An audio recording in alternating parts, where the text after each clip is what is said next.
Mental model the post office mailbox and lockbox imagine कीजिए। आप देश के दूसरे कोने में रहने वाले अपने किसी दोस्त को एक फिजिकल हाथ से लिखा लेटर भेजना चाहते हैं। आप खुद ड्राइव करके अपने दोस्त के घर उनके फ्रंट डोर स्लॉट में लेटर डालने नहीं जाते।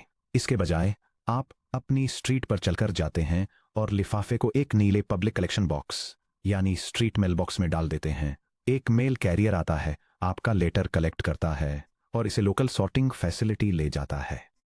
वहां से पोस्टल ट्रक्स और कार्गो प्लेन्स का एक नेटवर्क लेटर को रीजनल हब्स के जरिए तब तक आगे बढ़ाता है जब तक कि ये आपके दोस्त के लोकल टाउन पोस्ट ऑफिस नहीं पहुंच जाता। एक बार लेटर आपके दोस्त के डेस्टिनेशन पोस्ट ऑफिस पहुंच जाता है तो ये ऑटोमेटिकली उड़कर उनके हाथों में नहीं आ जाता। इसके बजाय पोस्ट ऑफिस इसे आपके दोस्त के पर्सनल पीओ बॉक्स लॉकबॉक्स में रख देता है। लेटर उस लॉकबॉक्स के अंदर तब तक सेफ रहता है जब तक कि आपका दोस्त ड्राइव करके पोस्ट ऑफिस जाने, अपनी की लगाने और उस फिजिकल मेल को बाहर निकालने का डिसीजन नहीं लेता। यह डायग्राम एक पोस्टल सर्विस आर्किटेक्चर मॉडल को इलस्ट्रेट करता है जिसमें सेंडर द्वारा आउटगोइंग मेलबॉक्स में लेटर डालने से लेकर रीजनल सॉर्टिंग हब से गुजरते हुए और रिसिपिएंट द्वारा फाइनल कलेक्शन के लिए डेस्टिनेशन लॉकबॉक्स तक पहुंचने तक मेल के एंड टू एंड फ्लो को दिखाया गया है। यह classic physical postal model electronic mail यानी ईमेल के आर्किटेक्चर से बिल्कुल मिलता जुलता है। जब आप एक ईमेल भेजते हैं तो आपका ईमेल क्लाइंट मैसेज को आउटगोइंग मेल सर्वर पर छोड़ने के लिए एक पुश प्रोटोकॉल का यूज करता है जो इसे इंटरनेट के जरिए रेसिपिएंट के मेल सर्वर तक पुश करता है। जब रेसिपिएंट अपना मैसेज पढ़ना चाहता है तो उनका ईमेल क्लाइंट अपने सर्वर लॉकबॉक्स को खोलने और वहां पड़े मैसेज को फेच करने के लिए एक पुल प्रोटोकॉल का यूज करता है। यह diagram high level electronic mail architecture को समझाता है जिसमें डिटेल में बताया गया है कैसे एक email simple mail transfer protocol का यूज करके सेंडर क्लाइंट से आउटगोइंग मेल सर्वर तक जाता है, सर्वर्स के जरिए आगे रिले होकर रेसिपिएंट मेल सर्वर तक पहुंचता है और फाइनली POP3 या IMAP का यूज करके रेसिपिएंट क्लाइंट द्वारा रिट्रीव कर लिया जाता है। Section break. Electronic mail architecture push versus pull protocols. Email को समझने के लिए हमें सबसे पहले सेंडिंग मैकेनिज्म को रिट्रीवल मैकेनिज्म से अलग करना होगा। नेटवर्किंग में यह ब्रेकडाउन प्रोटोकॉल डायरेक्शनैलिटी पर डिपेंड करता है। यह टेबल पुश और पुल नेटवर्क प्रोटोकॉल्स का एक कंपैरेटिव ओवरव्यू प्रेजेंट करती है जिसमें स्पेशली SMTP जैसे ईमेल सबमिशन प्रोटोकॉल्स की तुलना POP3 और IMAP जैसे रिट्रीवल प्रोटोकॉल्स से की गई है और यह कंपैरिजन इनिशिएटर डेटा फ्लो की direction, target host connection requirements और प्राइमरी रोल्स जैसे कि एट्रीब्यूट्स के बेसिस पर किया गया है। एक end to end email transfer में 3 की कंपोनेंट्स शामिल होते हैं। मेल यूजर एजेंट MUA वो एप्लीकेशन जिससे यूजर इंटरेक्ट करता है जैसे थंडरबर्ड, एप्पल मेल या एक web browser interface. Mail transfer agent MTA वो सर्वर डेमन जैसे पोस्टफिक्स सेंडमेल जो SMTP का यूज करके नेटवर्क पर ईमेल मैसेज को रिसीव, रूट और रिले करता है। मेल डिलीवरी एजेंट MDA या मेल बॉक्स स्टोर वो सर्वर सॉफ्टवेयर जो MTA से ईमेल रिसीव करता है और उसे लोकल यूजर डायरेक्टरीज जैसे मेलडिर या एमबॉक्स में स्टोर करता है ताकि क्लाइंट्स बाद में POP3 या IMAP के जरिए इसे रिट्रीव कर सकें। Section break 2। SMTP simple mail transfer protocol RFC 53321। Simple mail transfer protocol SMTP internet पर इलेक्ट्रॉनिक मेल भेजने और रिले करने के लिए यूज होने वाला फाउंडेशनल प्रोटोकॉल है। SMTP एक पुश प्रोटोकॉल है जो एप्लीकेशन लेयर पर एक्सक्लूसिवली TCP पर ऑपरेट करता है। यह diagram simple mail transfer protocol communications के लिए यूज होने वाले स्टैंडर्ड TCP पोर्ट्स की डिटेल देने वाली एक रेफरेंस टेबल प्रेजेंट करता है जो traditional unencrypted server relay, modern encrypted client submission और हिस्टोरिकल इम्प्लिसिट एंक्रिप्शन पोर्ट्स को कंपेयर करता है। Section break 7 bit ASCII constraint and command format. SMTP को अर्ली 1980s में डिजाइन किया गया था जब नेटवर्क लाइंस नॉइजी थीं और टर्मिनल डिस्प्ले प्रिमिटिव थे। कॉन्सिक्वेंटली स्टैंडर्ड SMTP डेटा को strictly 7 bit ASCII text strings के रूप में ट्रांसफर करता है। टेक्स्ट की lines carriage return and line feed sequence /r/n या CRLF के साथ एंड होनी चाहिए और कोई भी सिंगल लाइन 1000 कैरेक्टर्स से ज्यादा नहीं हो सकती। जब एक MUA TCP पर SMTP सर्वर से कनेक्ट होता है तो वे एक interactive text based dialogue execute करते हैं जिसमें क्लाइंट द्वारा भेजे गए 4 लेटर कमांड वर्ब्स और सर्वर द्वारा रिटर्न किए गए 3 डिजिट न्यूमेरिक कोड्स शामिल होते हैं। ये रेफरेंस टेबल एक ईमेल सेशन के दौरान यूज होने वाले primary simple mail transfer protocol commands को आउटलाइन करती है और इनिशियल क्लाइंट हैंडशेक से लेकर कनेक्शन टर्मिनेट करने तक उनके पैरामीटर्स और फंक्शनल रोल्स को डिटेल में बताती है। Section break. Step by step SMTP session walkthrough. जब alice@example.com bob@destination.com को एक मेल भेजती है तो एक ओपन TCP कनेक्शन पर एक्चुअल SMTP कमांड ट्रांजैक्शन कैसा दिखता है वो यहां दिया गया है। यह डायग्राम एक क्लाइंट ईमेल एप्लीकेशन और एक रिसीविंग मेल सर्वर के बीच step by step simple mail transfer protocol handshake और मैसेज ट्रांसफर प्रोसेस को समझाता है, जिसमें दिखाया गया है कि कैसे एक नेटवर्क कनेक्शन एस्टेब्लिश किया जाता है, ग्रीटिंग्स और कैपेबिलिटीज एक्सचेंज की जाती हैं, सेंडर और रिसिपिएंट के एड्रेस स्पेसिफाई किए जाते हैं, ईमेल कंटेंट डिलीवर किया जाता है और सेशन टर्मिनेट किया जाता है। Crucial SMTP detail. ध्यान दीजिए स्टेप 6 पर सर्वर को पता चलता है कि ईमेल बॉडी पेलोड खत्म हो गया है जब इसे अपनी अलग लाइन पर एक सिंगल पीरियड में मिलता है \r\n.r/n। अगर कोई यूजर बॉडी टेक्स्ट में सिर्फ एक सिंगल डॉट वाली लाइन टाइप करता है तो क्लाइंट सॉफ्टवेयर इसे ऑटोमेटिकली एस्केप कर देता है, जिसे बाइट स्टफिंग या डॉट स्टफिंग कहा जाता है, ताकि कनेक्शन समय से पहले बंद न हो। Section break. Common SMTP numeric response codes. बिल्कुल HTTP और FTP की तरह SMTP servers 3 digit status response codes का यूज करते हैं। ये reference table common simple mail transfer protocol status codes को सक्सेस, इंटरमीडिएट, टेम्परेरी फेलियर और परमानेंट फेलियर रिस्पॉन्स में कैटेगराइज करती है और हर कोड का स्टैंडर्ड मीनिंग प्रोवाइड करती है। Section break. MIME multipurpose internet mail extensions RFC 2045। क्योंकि लेगेसी SMTP सख्त 7 बिट ASCII कंस्ट्रेंट्स को एनफोर्स करता है, इसलिए स्टैंडर्ड SMTP पर सीधे 8 बिट बाइनरी अटैचमेंट्स जैसे PDF documents, PNG images, MP3 files या नॉन इंग्लिश फॉरेन टेक्स्ट भेजना डेटा को खराब कर देगा। इसे कोर SMTP इंफ्रास्ट्रक्चर को रिडिजाइन किए बिना सॉल्व करने के लिए इंजीनियर्स ने MIME multipurpose internet mail extensions बनाया। माइम एक ट्रांसलेशन एनवेलप लेयर के रूप में काम करता है जो डेटा को SMTP को सौंपने से पहले रॉ बाइनरी बिट्स को कंप्लायंट 7 बिट ASCII स्ट्रिंग्स में कन्वर्ट करता है। यह diagram MIME binary to ASCII encoding के प्रोसेस को इलस्ट्रेट करता है, जो ये दिखाता है कि कैसे कोई इमेज या डॉक्यूमेंट जैसी बाइनरी फाइल ईमेल ट्रांसमिशन के लिए बेस 64 एल्गोरिदम का यूज करके सेफ ASCII टेक्स्ट में कन्वर्ट होती है। Mime header extensions. Mime email structure में मैंडेटरी हेडर्स इंसर्ट करता है। ये हेडर स्निपेट बेस 64 का यूज करके एनकोड किए गए एम्बेडेड इमेज फाइल अटैचमेंट के लिए मेटाडेटा डिफाइन करता है। Base 64 encoding mechanism. सबसे ज्यादा यूज होने वाला MIME encoding standard base 64 encoding है। इनपुट बाइनरी स्ट्रीम ले और इसे 3 bytes 3 times 8 bits equal to 24 bits के कंटिग्यूअस चंक्स में डिवाइड करें। उन 24 बिट्स को 6 बिट्स ईच के 4 sub chunks 4 times 6 bits equal to 24 bits में स्प्लिट करें।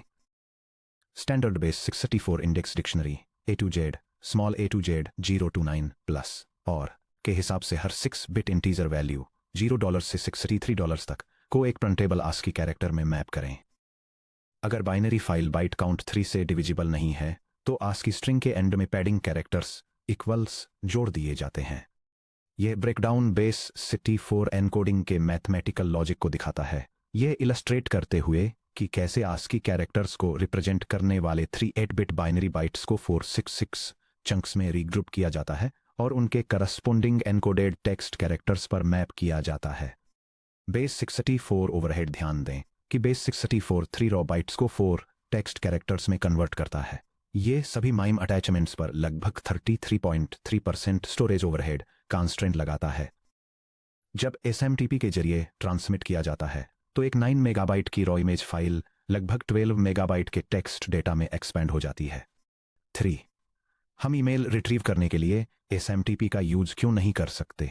स्टूडेंट्स अक्सर एक कॉमन क्वेश्चन पूछते हैं कि अगर SMTP सर्वर से सर्वर तक ईमेल इतनी रिलायबली पुश करता है तो रिसिपिएंट का कंप्यूटर सीधे अपने मेल सर्वर से मेल रिसीव करने के लिए SMTP क्यों नहीं रन कर सकता? SMTP एक रिट्रीवल प्रोटोकॉल के रूप में क्यों फेल होता है? इसके 3 मेजर आर्किटेक्चरल रीजंस हैं। स्टैटिक IP और सॉकेट लिसनिंग रिक्वायरमेंट। एक SMTP सर्वर को एक फिक्स्ड पब्लिक IP एड्रेस के साथ पोर्ट 25 पर लिसन करते हुए लगातार रन होना चाहिए। यूजर डिवाइसेज जैसे स्मार्टफोन या लैपटॉप अक्सर डिस्कनेक्ट होते हैं, वाईफाई नेटवर्क बदलते हैं, डीएचसीपी के जरिए आईपी एड्रेस स्विच करते हैं या स्लीप मोड में चले जाते हैं। Firewall blocking internet service providers यानी आईएसपी इन्फेक्टेड होम कंप्यूटर्स को मैलवेयर, स्पैम बॉट्स के रूप में काम करने से रोकने के लिए कंज्यूमर एंड पॉइंट्स पर पोर्ट 25 पर आने वाले कनेक्शंस को अग्रेसिवली ब्लॉक करते हैं। Q and store operations email को एक सेंट्रल सर्वर मेलबॉक्स हमेशा ऑनलाइन में तब तक सेफली स्टोर किया जाना चाहिए जब तक कि एंड पॉइंट डिवाइस इसे फेच करने का फैसला नहीं कर लेता। इसलिए हम डेडिकेटेड मेल रिट्रीवल पुल प्रोटोकॉल्स POP3 और IMAP पर रिलाई करते हैं। 4. POP3 post office protocol version 3 RFC 1939। POP3 यानी पोस्ट ऑफिस प्रोटोकॉल वर्जन 3 एक लाइटवेट सिंपल पुल प्रोटोकॉल है जो TCP पोर्ट 110 या SSL या TLS के साथ एन्क्रिप्टेड होने पर TCP/IP पोर्ट 995 पर ऑपरेट होता है। POP3 को उस दौर में डिजाइन किया गया था जब सर्वर स्टोरेज महंगा था और पर्सनल कंप्यूटर्स के पास लिमिटेड इंटरमिटेंट इंटरनेट एक्सेस यानी डायल अप कनेक्शंस था। यह सीक्वेंस डायग्राम एक क्लाइंट और मेल सर्वर के बीच ईमेल्स डाउनलोड और डिलीट करने के step by step protocol workflow को इलस्ट्रेट करता है। इसकी शुरुआत नेटवर्क कनेक्शन एस्टेब्लिश करने से होती है, जिसके बाद यूजर क्रेडेंशियल्स को ऑथेंटिकेट किया जाता है। एक बार लॉग इन होने के बाद क्लाइंट मैसेज स्टैटिस्टिक्स रिट्रीव करता है, ईमेल का फुल कंटेंट फैच करता है और इसे रिमूवल के लिए मार्क कर देता है। फाइनली क्लाइंट साइन ऑफ करता है तो सर्वर स्टोरेज से सभी मार्क्ड ईमेल्स को परमानेंटली पर्ज कर देता है। POP3 ऑपरेटिंग लाइफ साइकिल एक POP3 session sequentially 3 operational states से गुजरता है। Authorization state client text commands user name password का यूज करके ऑथेंटिकेट करता है। ट्रांजैक्शन स्टेट क्लाइंट मेलबॉक्स को क्वेरी करता है और मैसेज रिट्रीव करता है। स्टेट से टोटल नंबर ऑफ मैसेज और टोटल साइज बाइट्स में मिलता है। लिस्ट से इंडिविजुअल मैसेज इंडेक्स नंबर्स और उनके रिस्पेक्टिव बाइट साइज डिस्प्ले होते हैं। रीडर मैसेज आईडी से सॉकेट के जरिए टारगेट ईमेल कंटेंट डाउनलोड होता है। डेल मैसेज आईडी से मैसेज इंडेक्स डिलीशन के लिए मार्क हो जाता है। Update state client quit command issue करता है। POP3 server officially physical server storage से सभी मार्क्ड मैसेज डिलीट कर देता है और TCP कनेक्शन क्लोज कर देता है। सेक्शन ब्रेक POP3 की फंडामेंटल लिमिटेशन POP3 डिफॉल्ट रूप से डाउनलोड एंड डिलीट मॉडल पर काम करता है। एक बार जब आपका लैपटॉप POP3 कनेक्शन ओपन करता है और आपके इनबॉक्स मैसेज पुल डाउन कर लेता है तो सर्वर अपनी हार्ड ड्राइव से उन मैसेज को डिलीट कर देता है। अगर आप बाद में अपने स्मार्टफोन पर अपना ईमेल ऐप ओपन करते हैं तो आपका इनबॉक्स एम्प्टी होगा। POP3 मल्टीपल यूजर डिवाइसेस पर मैसेज रीड या अनरीड स्टेट्स सेंट आइटम्स या फोल्डर स्ट्रक्चर्स को सिंक्रोनाइज करने का कोई इनहेरेंट मैकेनिज्म प्रोवाइड नहीं करता है। हालांकि कुछ modern POP3 clients leave copy on server option को सपोर्ट करते हैं, लेकिन फोल्डर मैनेजमेंट के मामले में यह प्रोटोकॉल फंडामेंटली स्टेटलेस ही रहता है। Section break IMAP internet message access protocol RFC 350.1 POP3 की मल्टी डिवाइस लिमिटेशंस को दूर करने के लिए IMAP internet message access protocol बनाया गया था। IMAP TCP पोर्ट 143 या एन्क्रिप्टेड IMAPs के लिए TCP पोर्ट 993 पर ऑपरेट करता है। POP3 के अपोजिट IMAP एक कॉम्प्लेक्स स्टेटफुल सर्वर सेंट्रिक प्रोटोकॉल है। सर्वर से ईमेल हटाने के बजाय IMAP रिमोट मेल सर्वर को ट्रुथ का अथॉरिटेटिव सोर्स मानता है। यह आर्किटेक्चरल डायग्राम एक server centric IMAP email system को इलस्ट्रेट करता है, जहां लैपटॉप्स और मोबाइल फोन्स जैसे क्लाइंट डिवाइसेज एक सेंट्रल ईमेल सर्वर के साथ TCP पोर्ट 9993 पर सिक्योर इंटरैक्टिव सेशंस एस्टेब्लिश करते हैं। Central server master mailbox folder hierarchy और मैसेज स्टेट फ्लैग्स को मैनेज करता है, जिससे सभी कनेक्टेड डिवाइसेज पर सिंक्रोनाइज्ड एक्सेस एश्योर होती है। सेक्शन ब्रेक IMAP की capabilities real time multi device folder synchronization सभी ईमेल्स IMAP सर्वर पर परमानेंटली स्टोर्ड रहते हैं। मैसेज को स्टेट इंडिकेटर्स असाइन किए जाते हैं जिन्हें फ्लैग्स कहा जाता है। For example /seen /answered /flagged /draft /deleted। अगर आप अपने स्मार्टफोन पर एक अनरीड ईमेल खोलते हैं तो फोन सर्वर फ्लैग को /seen में अपडेट करते हुए एक IMAP कमांड भेजता है। जब आपका लैपटॉप बाद में कनेक्ट होता है तो ये अपडेटेड फ्लैग देखता है और ईमेल को रीड के रूप में डिस्प्ले करता है। 2. Partial message header inspection and body fetching. अगर कोई आपको 50 MB का वीडियो अटैचमेंट ईमेल करता है जब आप सेलुलर डेटा का यूज कर रहे हो, तो POP3 आपको ये देखने देने से पहले कि यह किसने भेजा है, ब्लाइंडली पूरा 50 MB पेलोड लोड कर लेगा। IMAP पार्शियल डाउनलोडिंग की अनुमति देता है। एक क्लाइंट केवल मैसेज हेडर्स की रिक्वेस्ट कर सकता है। ये मेल प्रोटोकॉल कमांड सर्वर पर किसी स्पेसिफिक ईमेल मैसेज के लिए एसेंशियल हेडर इंफॉर्मेशन रिट्रीव करता है, जिसमें सब्जेक्ट, सेंडर और डेट शामिल हैं। यूजर पहले सेंडर और सब्जेक्ट लाइन का प्रीव्यू देख सकता है। क्लाइंट मैसेज बॉडी या बड़े अटैचमेंट्स को केवल तभी डाउनलोड करता है जब यूजर उन्हें खोलने के लिए क्लिक करता है। 3. Remote folder management. IMAP client सीधे रिमोट सर्वर पर क्रिएट, रीनेम, मूव और डिलीट डायरेक्टरी स्ट्रक्चर्स कर सकते हैं, जैसे कि क्रिएट tax_returns_2026 रीनेम या कॉपी जैसे नेटिव कमांड्स का यूज करके। Section break. Comprehensive summary matrix. SMTP versus POP3 versus IMAP। Administrative practice और कॉम्पिटिटिव एग्जाम्स के लिए अपनी टेक्निकल अंडरस्टैंडिंग को कंसोलिडेट करने के लिए इस side by side architectural matrix को रिव्यू करें। यह comparison table standard email protocols के प्राइमरी स्पेसिफिकेशंस और फीचर्स को आउटलाइन करती है, जिनमें SMTP, POP3 और IMAP शामिल हैं। यह उनके मेन पर्पस, पुश या पुल ट्रांसमिशन मॉडल, डिफॉल्ट और secure port assignments, data storage locations, session state management, multi device synchronization और सेलेक्टिव मैसेज डाउनलोडिंग के लिए सपोर्ट को कंपेयर करती है। Section break. GATE exam focus, protocol mechanics and numerical calculation. GATE computer science examinations में mail service questions base 64 binary encoding calculations, protocol sequence interactions और bandwidth constraints के तहत architectural trade off पर focus करते हैं। Section break. Solved GATE numerical and conceptual examples. Problem 1, MIME base 64 attachment expansion calculation. एक user 6 megabytes 6 × 10⁻6 bytes size का एक unencrypted binary PDF document एक ईमेल में अटैच करता है। ईमेल क्लाइंट SMTP पर ट्रांसमिट करने से पहले अटैचमेंट को फॉर्मेट करने के लिए माइम बेस 64 एनकोडिंग का यूज करता है। बेस 64 एनकोडेड ASCII पेलोड का एग्जैक्ट साइज बाइट्स में कैलकुलेट कीजिए। हेडर्स और पैडिंग को इग्नोर करते हुए माइम एनकोडिंग से इंट्रोड्यूस हुए परसेंटेज एक्सपेंशन ओवरहेड को कैलकुलेट कीजिए। अगर क्लाइंट MUA और SMTP सर्वर के बीच नेटवर्क लिंक बैंडविड्थ 8 Mbps यानी 8 × 10⁶ बिट्स पर सेकंड पर फिक्स्ड है, तो एनकोडेड अटैचमेंट को अपलोड करने में लगने वाला मिनिमम टाइम कैलकुलेट कीजिए।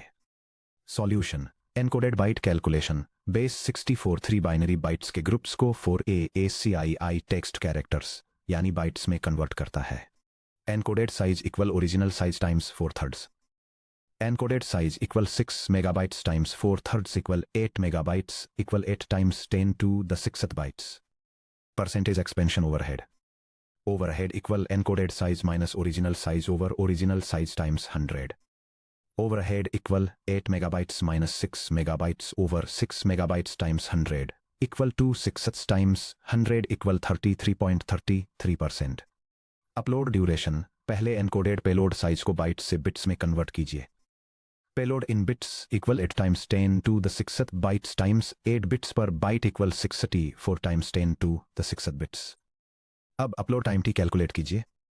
T equal total bits over bandwidth equal 64 × 10⁶ bits over 8 × 10⁶ bits per second equal 8 seconds.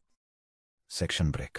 Problem 2, protocol selection scenario analysis. एक offshore marine research vessel high latency satellite link के साथ operate करता है जो download किए गए data के पर मेगाबाइट चार्ज करता है। रिसर्चर्स प्रोजेक्ट अपडेट्स चेक करने के लिए मल्टीपल लोकल लैपटॉप्स का यूज करते हैं, लेकिन वे सैटेलाइट लिंक पर सिर्फ इनकमिंग मैसेजेस की स्मॉल टेक्स्ट समरीज ही डाउनलोड करना चाहते हैं। फुल डेटा फाइल्स मेन शोर सर्वर पर तब तक स्टोर्ड रहनी चाहिए जब तक कि एक्सप्लिसिटली रिक्वेस्ट न की जाए। रिसर्चर्स के MUA पर कौन सा मेल रिट्रीवल प्रोटोकॉल POP3 या IMAP कॉन्फ़िगर किया जाना चाहिए और क्यों? Solution. Recommended protocol IMAP internet message access protocol over TCP port 993 या 143। Technical justification partial fetching IMAP specifically envelope headers subject from date को टारगेट करके फेच कमांड्स इश्यू करना सपोर्ट करता है, बिना मैसेज बॉडी पेलोड्स या बाइनरी अटैचमेंट्स की request किए। इससे महंगा सैटेलाइट बैंडविड्थ कंजर्व होता है। सर्वर साइड रिटेंशन, IMAP सभी ओरिजिनल मैसेजेस को सेंट्रल शोर सर्वर पर छोड़ देता है, जिससे यह रिक्वायरमेंट पूरी होती है कि फाइल्स तब तक स्टोर्ड रहें जब तक कि उन्हें एक्सप्रेसिटली रिक्वेस्ट न किया जाए। Multi device sync, multiple laptops use करने वाले रिसर्चर्स बिना डिवाइसेस पर डेटा दोबारा डाउनलोड किए updated state flags /seen /answered को कंसिस्टेंटली देख सकते हैं, जो POP3 के अंडर होता। Section break. अब जब हमने ये कवर कर लिया है कि यूजर एप्लीकेशन सर्विसेज कैसे वेब डेटा ट्रांसफर करती हैं, रिमोट कमांड्स एग्जीक्यूट करती हैं और ग्लोबल नेटवर्क में store and forward electronic mail को रूट करती हैं, तो एक fundamental low level networking question उठता है। इससे पहले कि कोई कंप्यूटर होस्ट DNS का यूज करके डोमेन नेम्स रिजॉल्व कर सके, TCP कनेक्शंस एस्टैब्लिश कर सके या SMTP के थ्रू ईमेल्स भेज सके, नेटवर्क से कनेक्ट होते ही यह डायनामिकली अपना valid IP address, subnet mask और डिफॉल्ट गेटवे कॉन्फ़िगरेशन कैसे ऑब्टेन करता है। यह डिस्कवर करने के लिए कि होस्ट्स अपने नेटवर्क इंटरफेसेस को ऑटोमेटिकली कैसे कॉन्फ़िगर करते हैं, 8.6 dynamic host configuration protocol DHCP IP address allocation and the डोरा प्रोसेस पर जाएं।